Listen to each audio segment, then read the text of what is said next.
बच्चों, कल हम लोगों ने मनी क्रिएशन को बहुत डिटेल में सिर्फ समझने का काम किया था। सबको याद होगा। कल हमने कोई रिटन मैटर नहीं पढ़ा था, सिर्फ और सिर्फ हमने कल समझा था। ओके। और आई होप सबने लेक्चर एक बार और देख लिया होगा। यूट्यूब पे मैंने डाल दिया था और लास्ट 3 to 4 डेज के लेक्चर्स मैंने अपलोड कर दिए थे। सबको मिल गया होगा। भुवन, फिर फटाफट जाके फटाफट आप, है ना, फटाफट रिज्वाइन करो। तो बच्चों, ये आज हम प्रॉपरली इसको एक बार पढ़ लेते हैं कि जो मनी क्रिएशन वाला टॉपिक है, इसमें कौन कौन सी चीज़ें हमें लर्न करनी है ना, और एग्जाम में आ जाए तो लिखना कैसे है। ठीक है, मैं सब बता देता हूँ आप लोगों को। समझने का काम हमने कल कर लिया था। अब जब भी हम मनी क्रिएशन की बात करते हैं तो हमारे दिमाग में ये आता है कि बैंक या कमर्शियल बैंक की हम पर्टिकुलरली हम बात कर रहे हैं। कमर्शियल बैंक मनी से मनी क्रिएट कैसे करते हैं। तो मनी से मनी क्रिएट करना ये हम समझेंगे, लेकिन उससे पहले बेटा 3 टर्म्स आपको समझ में आनी चाहिए। 3 टर्म्स कौन सी हैं? सबसे पहली टर्म जो है, जो हमें याद रखनी है, वो है बेटा प्राइमरी डिपॉजिट। अब ये प्राइमरी डिपॉजिट क्या होता है, ये कल मैंने बताया था। प्राइमरी डिपॉजिट में आता है आपके सेविंग अकाउंट, करंट अकाउंट। जो पैसा आप अपना बचाया हुआ पैसा आप जब बैंक में डालते हो सेविंग के पर्पज से, ठीक है, तो उसी को हम कहते हैं प्राइमरी डिपॉजिट। ठीक है, ये वही पैसा है बेटा जिसको बैंक यूज करेगा फॉर फर्दर क्रेडिट क्रिएशन। ये वही अमाउंट होता है। ठीक है, तो ये होता है प्राइमरी डिपॉजिट। तो पढ़ लो एक बार क्या लिखा है। Primary deposits are the cash deposits of the people with the commercial banks in different deposit account such as saving account and current account, etc. Primary deposits indicate savings of depositors with the bank. बेटा primary deposit क्या indicate करता है? Primary deposit बताता है कि आपके जो customers हैं, जो डिपॉजिटर्स हैं, उनकी सेविंग बैंक में कितनी है। ठीक है, ये सेविंग है, पर्टिकुलरली अकाउंट होल्डर्स का बचाया हुआ पैसा है जो उन्होंने अपने अकाउंट्स में डाल के रखा हुआ है। ठीक है, यही होता है प्राइमरी डिपॉजिट। तो प्राइमरी डिपॉजिट और कुछ नहीं, प्राइमरी डिपॉजिट डिपॉजिट है। इसको प्रॉपर एक वर्ड हम बोले तो डिपॉजिट बोल सकते हो। और डिपॉजिट तो हम जानते ही है ना, बैंक में जो आप अपना पैसा डाल के रखते हो अकाउंट ओपन करवा के, चाहे वो सेविंग अकाउंट हो चाहे करंट अकाउंट। ठीक है, उसी को हम कहते हैं प्राइमरी डिपॉजिट। कोई स्पेशल चीज नहीं है, नॉर्मल चीज है। हाँ, अब यह आता है सेकेंडरी डिपॉजिट। अब सेकेंडरी डिपॉजिट क्या होता है बच्चों? याद करो, मैंने आपको बताया था कि 10,000 रुपीज एक ने, या पीयूष ने, कल हमने एग्जांपल लिया था, बैंक में डिपॉजिट करवाए थे। तो ये जो 8,000 रुपीज थे, इस 10,000 रुपीज में से बैंक ने 8,000 रुपीज का लोन दे दिया था फर्दर। किसको दिया था? मैंने कल एग्जांपल लिया था, ख्याति को दिया था, है ना। बेटा ये मुझे आंसर देना, बैंक आपको जो कैश देता है, जो आपको लोन देता है, क्या वो कैश के फॉर्म में देता है या आपके अकाउंट में क्रेडिट करता है? क्या होता है मुझे सर बताओ। अकाउंट सर अकाउंट में अकाउंट क्रेडिट करता है सर। अब ये जो अकाउंट में क्रेडिट होता है, मुझे ये बता दो, ये भी तो एक तरह का डिपॉजिट है ना। Yes sir. बैंक ने आपके लोन अकाउंट में पैसा डाल दिया, ये भी तो एक तरह का डिपॉजिट है। हाँ, 1 लाख रुपए का मैंने मान लो लोन लिया बैंक से, बैंक ने मेरे अकाउंट में क्रेडिट कर दिया। अब मैं जितना चाहूं उसमें से निकाल सकता हूँ। बैंक ने तो लोन दे दिया मेरे को, मैं जितना चाहूं, जितना जरूरत पड़ रही है मेरे को, उसमें से मैं निकाल सकता हूँ, विड्रॉ कर सकता हूँ। ठीक है, ये कॉमन सेंस वाली बात है। वो भी डिपॉजिट है, लेकिन बेटा वो एक लोन का डिपॉजिट है। ठीक है, बैंक ने एज अ लोन जो आपको मनी दी होती है, वो भी एक डिपॉजिट है, लेकिन उसको बेटा हम कहते हैं सेकेंडरी डिपॉजिट। सभी लोग याद रखना। प्राइमरी डिपॉजिट क्या है? जो आपका बचाया हुआ पैसा आप बैंक में जमा करके रखते हो, उसको कहते हैं प्राइमरी डिपॉजिट। ये वो अमाउंट होता है जिसको bank further for credit purposes आगे काम में लेता है। और सेकेंडरी डिपॉजिट क्या होता है? पढ़ लो एक बार। सेकेंडरी और डेरिवेटिव डिपॉजिट्स, ये एक और नाम है इसका, are those deposits which arise due to loans given by banks to the people. Bank जब लोगों को लोन देती है तो उस लोन की वजह से जो डिपॉजिट क्रिएट होते हैं, है ना। मान लो मेरा तो अकाउंट ही नहीं था, लेकिन मैंने बैंक में अकाउंट खुलवाया सिर्फ लोन देने के पर्पज से, तो लोन का जो पैसा मेरे अकाउंट में आया बेटा, वो जो है वो कौन सा डिपॉजिट कहलाएगा? Secondary deposit. ठीक है, secondary deposits indicate borrowings of the depositors from the bank. बेटा सेकेंडरी डिपॉजिट क्या इंडिकेट करता है? देखो, ये दोनों में डिफरेंस अगर आ जाए तो आप लिख सकते हो। प्राइमरी डिपॉजिट क्या इंडिकेट करता है? प्राइमरी डिपॉजिट इंडिकेट करता है सेविंग्स ऑफ डिपॉजिटर्स। ठीक है, जबकि सेकेंडरी डिपॉजिट क्या इंडिकेट करता है? Borrowings of the depositors.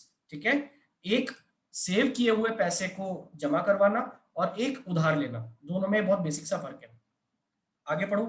Commercial banks can create secondary deposits by way of loans many times more than their cash reserve. ठीक है, याद रखना ये एक बहुत कॉमन बात है, ये कल हम समझ भी चुके हैं, आगे इसको और समझने वाले हैं। कल मैंने एग्जांपल भी दिया था कि जो बैंक होता है उसमें एक एबिलिटी होती है। क्या एबिलिटी होती है बच्चों? उनके पास ये एबिलिटी होती है कि उनके पास जितना डिपॉजिट है उससे वो कई गुना तक लोन दे सकते हैं, वो कई गुना पैसा बना सकते हैं, वो पैसे से पैसे, पैसे से पैसे वो क्रिएट कर सकते हैं, उनके पास ये एबिलिटी होती है। अच्छा, ये कैश रिजर्व क्या चीज है? कल मैंने बताया था कैश रिजर्व इस चैप्टर में जनरली हम बोलेंगे किसको? एलआरआर को, ये ध्यान रखना।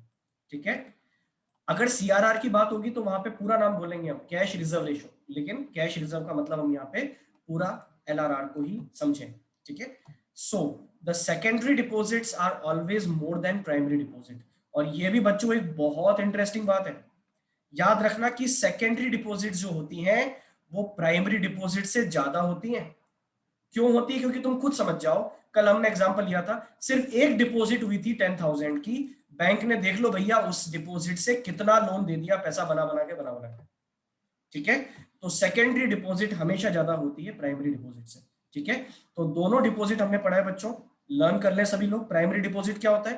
प्राइमरी डिपॉजिट वो डिपॉजिट है जो अकाउंट होल्डर्स या डिपॉजिटर्स अपना सेव किया हुआ पैसा जब बैंक में जमा कराते हैं, क्रेडिट करवाते हैं, तो उसको कहते हैं प्राइमरी डिपॉजिट। सेकेंडरी डिपॉजिट क्या होता है? ये भी एक डिपॉजिट है, लेकिन ये रिप्रेजेंट करता है लोन को। जो बैंक आपको लोन देती है, वो लोन का जो अमाउंट आपके अकाउंट में पड़ा होता है उसी को कहते हैं सेकेंडरी डिपॉजिट। ठीक है, और याद रखिए दो खास बात हमने पढ़ी है कि जो कमर्शियल बैंक्स होते हैं उनकी एबिलिटी होती है कि वो अपने कैश रिजर्व से कई गुना ज्यादा लोन दे सकते हैं, और दूसरी चीज हमने पढ़ी है कि सेकेंडरी डिपॉजिट जो है वो प्राइमरी डिपॉजिट से हमेशा ज्यादा होती है। Secondary deposits are always more than primary deposits. ठीक है, तो ये प्राइमरी एंड सेकेंडरी डिपॉजिट का कॉन्सेप्ट हमने यहाँ पे समझ लिया। ठीक है, इसका मतलब कुछ भी नहीं है, इसको आप बोल सकते हो ओनली डिपॉजिट्स, और ये नहीं आता है समझ में तो इसको लोन बोल सकते हो, डिपॉजिट एंड लोन। ठीक है, लेकिन इनके प्रॉपर वर्ड क्या है वो हमने समझ लिया, ये इसकी टर्मिनोलॉजी है। क्या बच्चों ये दोनों टर्म सबको समझ में आ गई? यस और no? Yes, sir. Yes sir. ठीक है, आगे बढ़ जाते हैं। सभी लोग देखिए ध्यान से, अगली टर्म जो हमें याद रखनी है इस टॉपिक को पढ़ते टाइम, वो है बच्चों लीगल रिजर्व रेशो, एलआरआर। कल मैंने ये समझाया था आपको कि जब भी प्राइमरी डिपॉजिट बैंक के पास आती है, सुन लेना ध्यान से, जब भी प्राइमरी डिपॉजिट बैंक के पास आती है तो बैंक के मन में उत्पात मचता है कि क्यों ना इस पैसे को काम में लिया जाए। लेकिन क्या बैंक उस पूरी मनी को काम में ले सकता है? नहीं। बैंक के ऊपर रिस्ट्रिक्शन है कि जो डिपॉजिट मनी आपके पास है या फिर जो प्राइमरी डिपॉजिट है उसका सिर्फ एक पार्ट आप एज अ लोन दे सकते हो, एक फ्रैक्शन आपको बचा के रखना पड़ेगा एज लीगल रिजर्व रेशो। ठीक है, और ये सब कौन फिक्स करता है? आरबीआई फिक्स करता है, जो सेंट्रल बैंक हमारा है ना। ये कल हमने समझा था, एक बार पढ़ो। Banks can not use the whole of the deposit of for lending.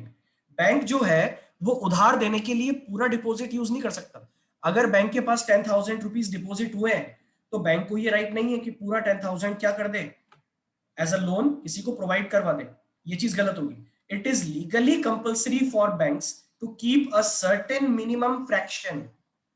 बच्चों ये कंपल्सरी है बैंक के लिए कि एक फिक्स मिनिमम एक पार्ट उस डिपॉजिट का एज अ रिजर्व रखा जाए। The fraction is called legal reserve ratio. बच्चों यही फ्रैक्शन जो होता है लीगल रिजर्व रेशो कहा जाता है। लेकिन मैंने आपको ये बताया था कि ये जो लीगल रिजर्व रेशो है इसके भी दो पार्ट होते हैं, सबको याद होगा कल मैंने बताया था कि इसी का जो हिस्सा आप आरबीआई के पास रखते हो, है ना, legal reserve ratio reserved with RBI, तो उसको तो हम कहते हैं सीआरआर, कैश रिजर्व रेशो। ठीक है, और जो आप अपने पास रखते हो उसको कहते हैं एसएलआर, स्टैट्यूटरी लिक्विडिटी रेशो। ये कल मैंने बताया था, ये हम आगे पढ़ेंगे आरबीआई जब पढ़ेंगे तब। ठीक है, तो ये लीगल रिजर्व रेशो हमने समझा था कल। कल मैंने एक बात आप लोगों एक्सक्यूज को मी और सर। बताई थी। हाँ बेटा बोलो।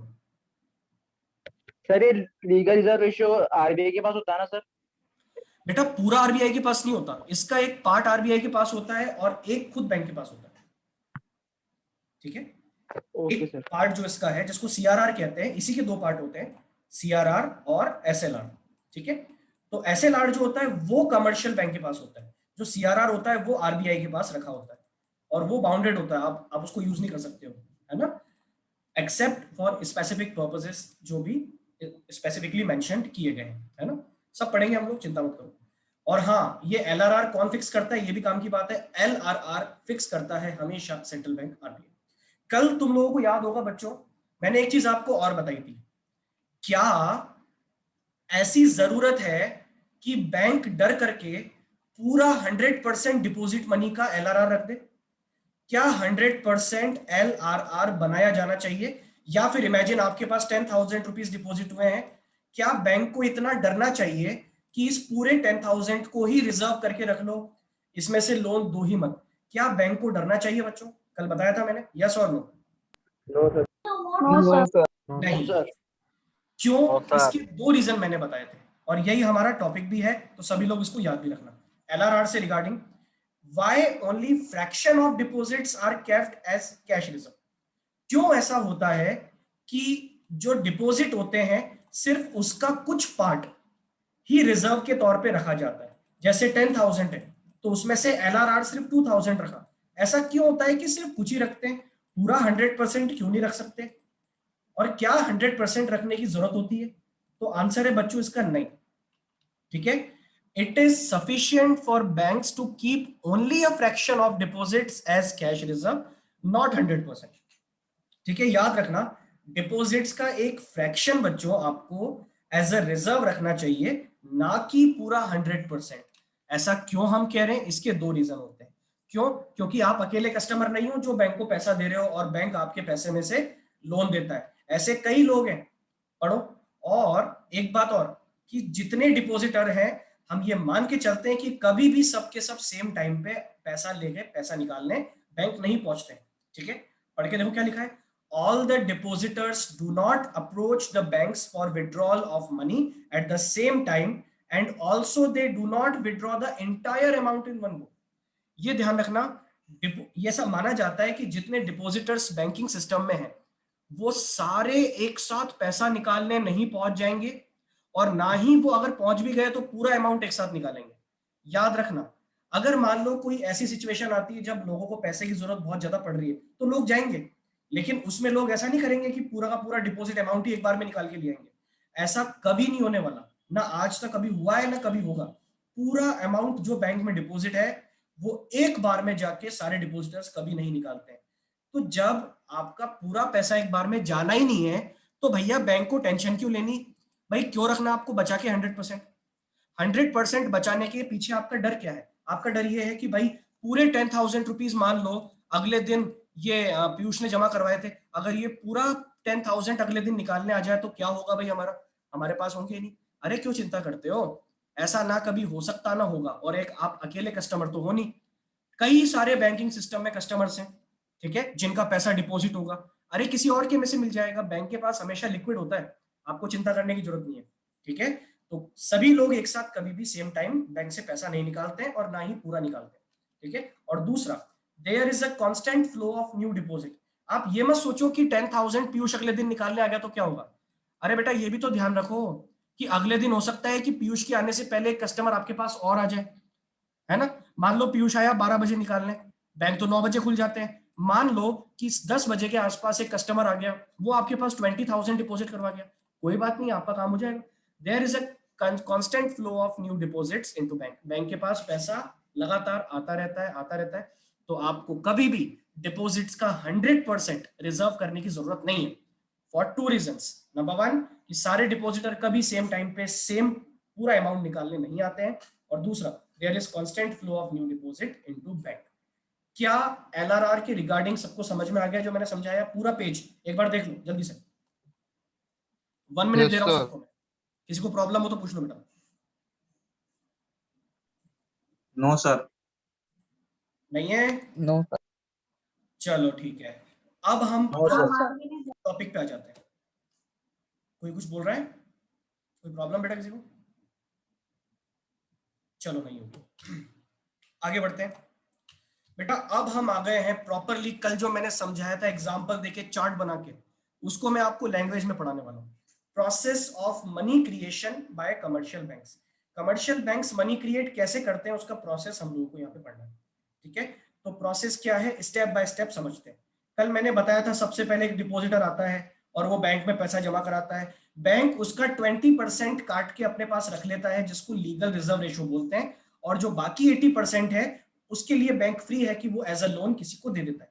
अब वो जिसको लोन दिया गया है वो भी उस पैसे को खर्च करता है, और वो जिसको खर्च करके देता है वो वापस से आके उस पैसे को बैंक में जमा करा देता है। फिर बैंक वापस उस पैसे का, उस 80% का वापस 20% रखता है और वापस से 80% उसका एज अ लोन किसी और को दे देता है। फिर वही वापस 80% कहां पे आ जाता है, बैंक में घूम के आ जाता है। फिर वापस से उसका 20% रख लिया जाता है और 80% किसी और को लोन के तौर पे दे दिया जाता है। फिर वो भी वापस घूम के कहा जाता है, बैंक में आ जाता है। ऐसे करके मनी का सर्कुलेशन होता रहता है, राउंड्स बनते रहते हैं, और मनी से मनी डिपॉजिट अकाउंट में क्रिएट होती रहती है और बैंक लोन क्रिएट करता रहता है, ठीक है। और ये कब तक चलता है बच्चों, मैंने बताया था आपको, जब तक दो चीजें ना हो जाए, स्पेशली दो चीजें। कौन कौन सी दो चीजें मैंने बताया था, कि जब सर एक टोटल एलआरआर इनिशियल ना हो जाए, इनिशियल डिपॉजिट के इक्वल ना हो जाए टोटल एलआरआर, ठीक है। जो आप 2020 हर डिपॉजिट में से जो पैसा बचा बचा के रख रहे हो ना, है ना, वो किसके बराबर ना हो जाए, तो इनिशियल डिपॉजिट जो पहला वाला डिपॉजिट था उसके बराबर ना हो जाए। और दूसरा कि अब नया लोन देने के लिए आपके पास पैसा नहीं बचा है, सेकेंडरी डिपॉजिट आपका अब जो न्यू बनेगा वो जीरो है। तो ये दो बातें हमें याद रखनी है, बस इसी को लैंग्वेज के तौर पे पढ़ लो। कल हमने एग्जांपल लिया था 10,000 का, बच्चों अब मैं आपको एग्जांपल दे रहा हूं 1,000 का, ठीक है। 1,000 रुपीज का हम एग्जांपल ले रहे हैं। तो देखो हुआ क्या है, जरा एक बार पढ़ लें सब लोग और बहुत ध्यान से पढ़ना। सपोज इनिशियल और primary deposit in banks is 1,000 rupees. ऐसा मान लो कि बैंक में 1,000 रुपए आए जो डिपॉजिट हुए, जिसको हम इनिशियल डिपॉजिट बोलेंगे, ID, initial deposit. And LRR की जो रेट है वो 20% है। It means banks are required to keep only 200 as cash reserve and are free to lend 800। Bank free है कि ये जो 1,000 है इसमें से 20% मतलब 200 तो रख लेगा एलआरआर के तौर पे, और जो बाकी 800 है उसका क्या दे देगा बच्चों, बैंक किसी को लोन दे देगा, ठीक है। सपोज दे लैंड 800, मान लो कि उन्होंने 800 का लोन दे दिया। Bank do not land this money by giving amount in cash. बिल्कुल बच्चों एक बात ध्यान रखना, बैंक कभी भी कैश में आपको लोन नहीं देता है। ये मैं कल भी बताया था, आज भी बता रहा हूं, बैंक कभी भी आपको कैश में लोन नहीं देता है, आपके अकाउंट में डालता है। और एक टर्म याद रखना, क्रेडिट एंट्री करता है। मैंने लिखा नहीं है यहाँ पे, लिखना भूल गया मैं, क्या बोलते हैं बच्चों इसको, क्रेडिट एंट्री, है ना। बैंक आपको जो लोन देता है वो किसके जरिए देता है, क्रेडिट एंट्री के जरिए देता है। और ये जो क्रेडिट एंट्री होती है, ये क्रेडिट एंट्री क्या होती है कि भाई आपके अकाउंट में हमने पैसा डाल दिया। ये वाकई में कोई ऐसा नहीं होता कि एक बॉक्स बना हुआ है वो आपका अकाउंट है जिसमें वाकई में कैश निकाल के डाल दिया बैंक ने, नहीं। एक एंट्री पास कर देते हैं वो लोग, एक जनरल एंट्री पास कर देते हैं जिससे ये मान लिया जाता है कि जो लोन लेने वाला है उसके अकाउंट में पैसा चला गया, ठीक है। तो एक क्रेडिट एंट्री कर दी जाती है, ठीक है। तो आपके अकाउंट में पैसा डल गया भाई, अब आप जितना चाहो निकाल सकते हो। आगे बढ़ो। Rather they open the accounts in the name of borrower. बिल्कुल वो कि जो उधार लेने वाला है, जो लोन लेने वाला है, उसके नाम से एक अकाउंट खोल दिया जाता है। और बच्चों मेरे को बता दो ये वाला अकाउंट कौन सा है, प्राइमरी या सेकेंडरी, लोन लेने वाले का? Secondary. who are free to withdraw the amount whenever they like। और इस अकाउंट में से ये बोरोवर्स फ्री हैं, जब चाहे तब पैसा निकाल सकते हैं। देखो स्टेप 1 में क्या हुआ, 1,000 रुपए डिपॉजिट हुए थे जिसमें से 200 तो एलआरआर हुआ और बाकी 800 लोन चला गया। और जो लोन है वो किसके जरिए जाता है, क्रेडिट एंट्री के जरिए जाता है। ये हमने यहाँ पे समझ लिया, ठीक है। अकाउंट्स जाता है, फिर सामने वाला जितना चाहे इसमें निकाल ले। अब इमेजिन करो सामने वाले ने पूरा 800 निकाल लिया। अब स्टेप 2 में यही पढ़ेंगे हम। इमेजिन कि सामने वाले ने पूरा 800 रुपीज निकाल लिए, ठीक है। पढ़ो। Suppose borrowers withdraw the entire amount of 800 for making payments. ऐसा मान लो कि बोरोवर्स ने पूरा 800 रुपीज निकाल लिया। याद होगा तुम्हें, ख्याति को लोन मिला था कल 8,000 का, उसने पूरा अमाउंट निकाल लिया था और फर्नीचर परचेज कर लिया था किससे, अवनी से, अगर तुम्हें याद हो तो वही यहाँ पे होने वाला है कि पूरा 800 रुपए इस लोन लेने वाले ने निकाल लिया। आगे बढ़ो। as all the transactions are routed through banks, the money spent by borrowers comes back into the banks in the form of deposit account. किसके डिपॉजिट अकाउंट में? Of those who have received this payment. मतलब यहां पे किसकी बात हुई है? अवनी की। याद होगा तुम्हें बेटा, यहां पे बात वो हो रही है कि सामने वाला जिसने लोन लिया है वो उस अमाउंट को स्पेंड भी तो करेगा, और जब वो अमाउंट स्पेंड होगा, ये 800 रुपए खर्च होंगे तो किसी ना किसी के पास तो जाएंगे। तो ये 800 रुपए जब किसी के पास गए तो वो भी तो लाके वापस आपको बैंक में जमा करवाएगा।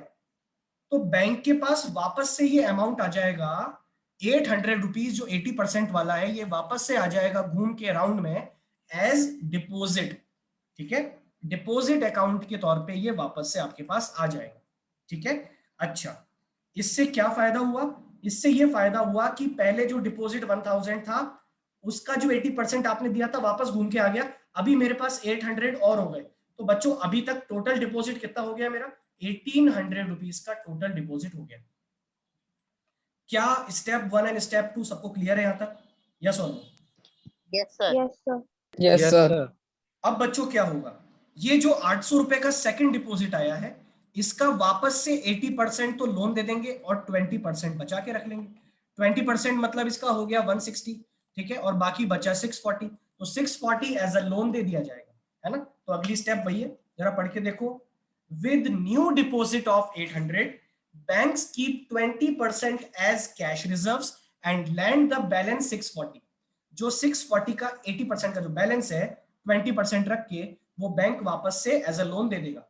Borrowers use these loans for making payment. अब वापस से क्या होगा बच्चों? रिपीट, वही जो लोन लेने वाला है वो पूरे 640 रुपए निकाल लेगा और उन पूरे 640 को खर्च कर देगा, जो कि वापस घूम के कहां पे आ जाएगा बच्चों?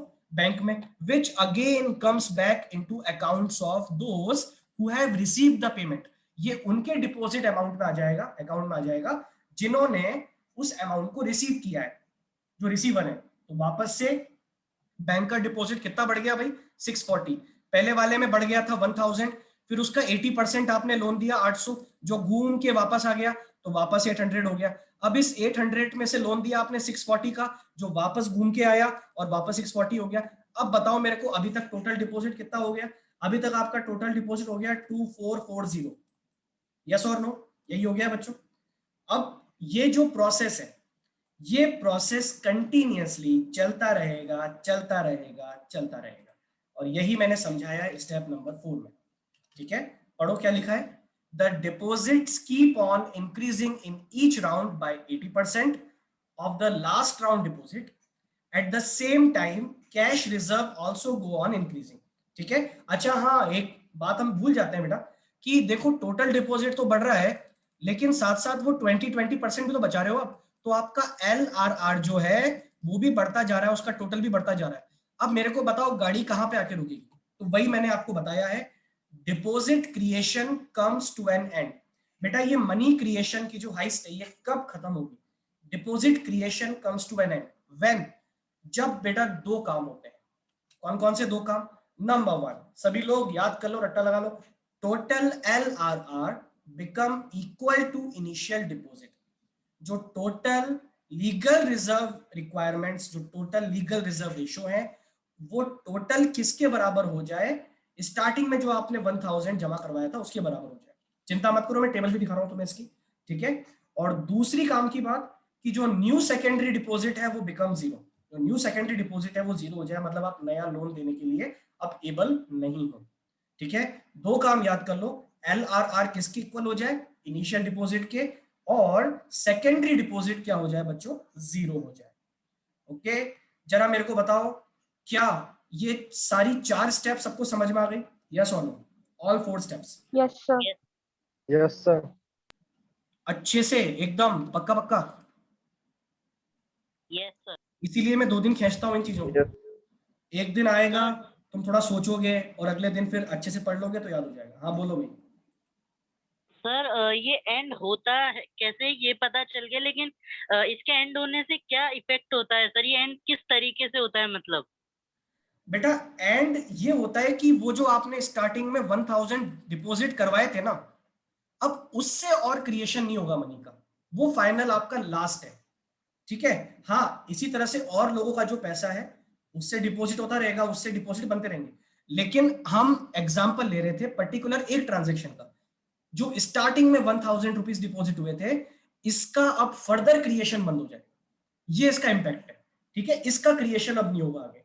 मैक्सिमम इसका क्रिएशन कहां तक हो सकता है, पैसे से पैसा कब तक बन सकता है, लिमिट भी होती है ना, ऐसा नहीं इन्फिनिट तक बनता जाएगा। पैसे से पैसा कब तक बनता है, जब तक LRR इक्वल ना हो जाए उस स्टार्टिंग में जमा कराए गए पैसे से, ठीक है। ये लास्ट है उसका, उसके आगे कुछ नहीं होगा। प्रैक्टिकल लाइफ में पॉसिबल है क्या सर? क्या है? सर प्रैक्टिकल लाइफ में पॉसिबल है क्या ये? बिल्कुल पॉसिबल है, तभी तो पढ़ रहे हैं बेटा हम ये, बिल्कुल पॉसिबल है। बैंक्स ऐसे ही तो क्रिएट करते हैं मनी को, बिल्कुल पॉसिबल है, ठीक है, यही तो तो होता सर है। ये end, क्योंकि सर डिपॉजिट तो हर इंसान आए दिन करता है सर। बेटा करता है, लेकिन तुम यहाँ पे देखो, एक हम गलती कर जाते हैं कि हम एज अ अकाउंट होल्डर बन के सोचते हैं। आप खुद को बैंक समझ लो, यहाँ पे हम कोई अकाउंटेंसी नहीं पढ़ रहे हैं कि हम बैंक के लिए अकाउंटिंग कर रहे हैं, हम यहाँ पे खुद बैंक है, ठीक है। और एज अ बैंक हमारे पास जो भी मनी आती है, हमारा काम क्या है, हमें उसको मैक्सिमाइज करना है, हमें उसको यूज करना है, और यूज करके हमें पैसे से पैसा बना के, देखो लोन हम क्यों देते हैं ज्यादा से ज्यादा, डिपॉजिट हम क्यों एक्सेप्ट करते हैं, ताकि हमारा प्रॉफिट मैक्सिमाइज हो, हमें अपने एम्प्लॉयज की सैलरी भी निकालनी है, हमें इंडिया में बैंकिंग सिस्टम को बढ़ावा देना है, और वो पॉसिबल तब है जब बैंक कमाएंगे। और बैंक कब कमाएंगे, जब बैंक मनी क्रिएट करेंगे। अगर मनी क्रिएट नहीं होगी ना बच्चों, तो फिर एक बहुत लिमिटेड अमाउंट ऑफ मनी आपके इकोनॉमी में रहेगी, है ना, और उससे काम नहीं चल पाएगा। इसीलिए बैंक्स मनी क्रिएट करते हैं। और ये मान के चलो कि ये जो फंक्शन हम पढ़ रहे हैं, कमर्शियल बैंक्स का फंक्शन है, ये इतना इंपॉर्टेंट फंक्शन है कि इसके बिना आपकी इकोनॉमी चल ही नहीं सकती, पॉसिबल ही नहीं है चलना। आपकी सारी इंडस्ट्री, सारी फैक्ट्री सब बंद हो जाएगी। जब लोगों के पास पैसा नहीं होगा, लोन नहीं लेंगे, तो फिर कैसे काम चलेगा, ठीक है। समझ में आ गई बेटा बात? बैंक बन के सोचो, अकाउंट होल्डर नहीं, बैंक बन के सोचो। चलो, अब ये टेबल के जरिए एक बार देख लो बेटा, ये एक टेबल है जिसमें पहला कॉलम मैंने बनाया राउंड्स का। देखो ये बहुत काम की बात है, अगर एग्जाम में 4 मार्क्स का क्वेश्चन आता है तो आपको प्रोसेस और टेबल बना के आनी है, ये बात ध्यान रखना, ठीक है। अगर आपसे मनी क्रिएशन को समझाने को कहा जाता है तो आपको प्रोसेस भी लिखना है और टेबल भी लिखनी है, ठीक है। बिना टेबल बनाए आपको मार्क्स नहीं मिलेंगे, ये मैं क्लियरली बोल दूं। और इस टेबल में करना कुछ नहीं है, जो 3 ट्रांजेक्शन है बस वो 3 दिखाने, 3 राउंड दिखाने हैं तुम्हें। जब से सबसे पहला राउंड, जिसको हम क्या बोलते हैं बच्चों, इनिशियल डिपॉजिट, ठीक है। राउंड 1 जिसमें कितना डिपॉजिट हुआ था, 1000 में से 200 बचा के रख लिया गया था, और 800 as a secondary deposit, as a loan आपने सामने वाले को दे दिया। यही 800 वापस घूम के आपके पास आ गया राउंड 2 में। तो राउंड 2 में वापस 800 हमारे पास आ गए, इसको वापस से आपने एज अ लोन दिया, और इसमें से LRR काट के रख लिया 160 का, 640 का आपने लोन दिया। अब वापस से 640 एज अ डिपॉजिट आपके पास वापस आ जाएगा राउंड 3 में। तो राउंड 3 में वापस 640 हमारे पास आ गया, जिसमें से 128 LRR हमने रखा और 512 एज अ लोन दे दिया। अब बेटा ये जो है ये चलता जाता है, चलता जाता है, और ये कब तक चलता है भाई, ये चलता है तब तक जब तक टोटल, देखो सबसे पहले किसका आया, LRR का, जब तक इस LRR वाले कॉलम का टोटल किसके बराबर हो जाता है, 1000 के। देखो अगर तुम अपनी मर्जी से ये टेबल बनाते हो तो याद रखना कि यहाँ पे तुम्हें टोटल में वही लिखना है जो इनिशियल डिपॉजिट आपने किया था, सेम टू सेम होना चाहिए, ठीक है। और इसके बाद सवाल उठता है, सर प्राइमरी डिपॉजिट का टोटल कैसे निकालें। अगर तुम्हें याद हो तो कल मैंने समझाया था इसको कैसे निकालते हैं, अभी बताता हूं मैं कैसे निकालते हैं, ठीक है, मैंने वो भी लिखा हुआ है।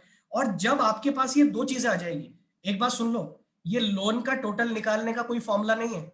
लोन का टोटल आपको ऐसे निकालना पड़ेगा 5 - 1, तो ऐसा करने से ये 4000 टोटल आएगा लोन का, ठीक है।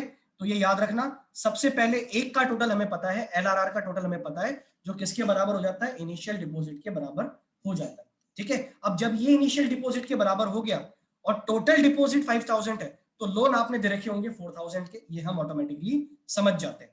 अब सवाल ये उठता है, ये 5000 कैसे निकाला सर। तो बेटा ये 5000 निकाला गया इस तरह से, देखो मैंने फॉर्मूला लगाया यहाँ पे, क्या फॉर्मूला है, इनिशियल डिपॉजिट इनटू 1/LRR। अगर मैं आपको बोलूं बच्चों ये 1/LRR को क्या कहते हैं, ये टॉपिक है अभी पढ़ने वाले हम। 1/LRR को मनी मल्टीप्लायर या फिर क्रेडिट मल्टीप्लायर भी कहा जाता है, ठीक है। और बच्चों ये इनवर्स होता है, ये रिवर्स रेशियो होता है किसका, LRR का। मतलब 1/LRR मतलब 1/20%। बेटा जब इसको आप सॉल्व करोगे ना 1/20% को करके देखो, 1/20% का मतलब कितना हो गया, 20/100। उल्टा कर दोगे तो 100/20 कितना हो गया, ये 5। तो 1/LRR कितना आया, 5, और इसके आगे लगता है टाइम्स। बेटा ये 5 टाइम्स पता है क्या कहलाता है, ये कहलाता है आपका मनी मल्टीप्लायर। और ये रिप्रेजेंट करता है कि स्टार्टिंग में जो डिपॉजिट हुई थी उससे कितना गुना पैसा बन चुका है। तो 1000 रुपए का 5 गुना पैसा बन चुका है। मतलब 1000 इंटू 5 मतलब 5000 रुपीज आप टोटल क्रिएट कर चुके हो उस 1000 रुपए से, ठीक है। तो इसी को हमने यहाँ पे सॉल्व किया है। फॉर्मूला है इनिशियल डिपॉजिट इंटू 1/LRR। तो जब हमने बेटा इसको सॉल्व किया तो 1000 इंटू 1/0.20, तो इसका टोटल आ गया 5000। इसी 5 को मैंने यहाँ पे दिखाया, ठीक है। क्या सभी को ये एग्जांपल समझ में आ गया बच्चों, जो प्रोसेस हमने पूरा पढ़ा है, यस और no? Yes, sir. Yes, sir. Okay sir अगर LRR की रेट सेम ही LRR होती है क्या, कि मतलब ये भी फ्लक्चुएट होती है? बेटा LRR की रेट फ्लक्चुएट हो सकती है, लेकिन ये डिपेंड करता है किस पे, RBI पे। लेकिन हाँ देखो, अगर तुम क्वेश्चन में पूछ रहे हो तो ऐसा कभी नहीं होगा। जो एग्जांपल हम लेते हैं उसमें कभी चेंज नहीं हो सकती। क्या रियल लाइफ में हो सकता है ऐसा? हाँ हो सकता है, रियल लाइफ में डेफिनेटली ये चेंज हो सकता है। डिपेंड करता है कि रिजर्व बैंक ऑफ इंडिया क्या डिसाइड करता है, ठीक है। ये सब उन पे होता सर है, वो जो तो डिसाइड वो करेंगे। कंडीशन के हिसाब से करेगा ना, मैं तो नॉर्मल कंडीशन की पूछ रहा हूँ। मतलब जब सब कुछ नॉर्मल चल रहा हो तो क्या रेट होती है LRR की? बेटा LRR अगर सब कुछ अच्छा चल रहा हो तो ज्यादा बेटर माना जाता है कि धीरे धीरे LRR को कम किया जाए, ऐसा माना जाता है। क्योंकि तुम ये मान के चलो, जब हम इंडिपेंडेंट हुए थे बेटा, तब हमारे यहाँ पे जो LRR था वो मैं आपको बताऊं ऑलमोस्ट करीब 15% था। मैं LRR की नहीं, मैं पर्टिकुलरली ये जो आपको बात बता रहा हूँ CRR की बता रहा हूँ, है ना। LRR कोई ऐसी चीज नहीं है, CRR और SRR की बात होती है। LRR तो हम बोल देते हैं इसे, है ना। तो आपके CRR की अगर पर्टिकुलरली बात करें तो 15% लगभग था जब हम इंडिपेंडेंट हुए थे। उसके बाद आज मैं अगर आपसे बोलूं कि CRR अपना लगभग कितना होता है, तो बच्चों ये लगभग हमारा चलता है 4 to 5% पे, ठीक है। 4 to 5% पे चलता है। और ऐसा क्यों होता है? बैंक अपने पास कम पैसा रखते हैं। कम पैसा रखना इस बात को रिप्रेजेंट करता है कि आप ज्यादा से ज्यादा लोन दे देते हो, और ज्यादा से ज्यादा लोन देने का मतलब ये है कि आप मनी क्रिएट को इकोनॉमी में बढ़ावा दे रहे हो, ठीक है। तो एक प्रोग्रेसिव इकोनॉमी जो होती है उसमें अच्छा ये माना जाता है कि अगर कंडीशंस अच्छी चल रही है तो आपको CRR को या फिर बोल लो चलो LRR को आपको कम करना चाहिए, है ना। धीरे धीरे उसको कम करना चाहिए। बात समझ में आ गई भुवन? जिसने पूछा था, किसने, भुवन ने पूछा था? यस सर, आ गई। ठीक है, चलो ये तो हो गई एक बात। अब आते हैं बच्चों, लास्ट जो हमारा है वो है मनी मल्टीप्लायर। अब एक काम करो, ज्यादा कुछ बचा नहीं है आज का, ये लास्ट ही है ना। और एक छोटा सा इसका न्यूमेरिकल भी है, तो 5 to 10 मिनट्स के लिए वापस ज्वाइन कर लो, ठीक है। बिना देरी किए फटाफट सब लोग आ जाओ। और जो लोग बीच में गायब हो जाते हैं ना, मेरे को पता है बेटा, मैं रोज नाम लिख रहा हूँ तुम्हारे, एक बार लिमिट क्रॉस होने दो, मैं सबके पेरेंट्स को कॉल लगा दूंगा, है ना। इसलिए ऐसी गलती ना करें।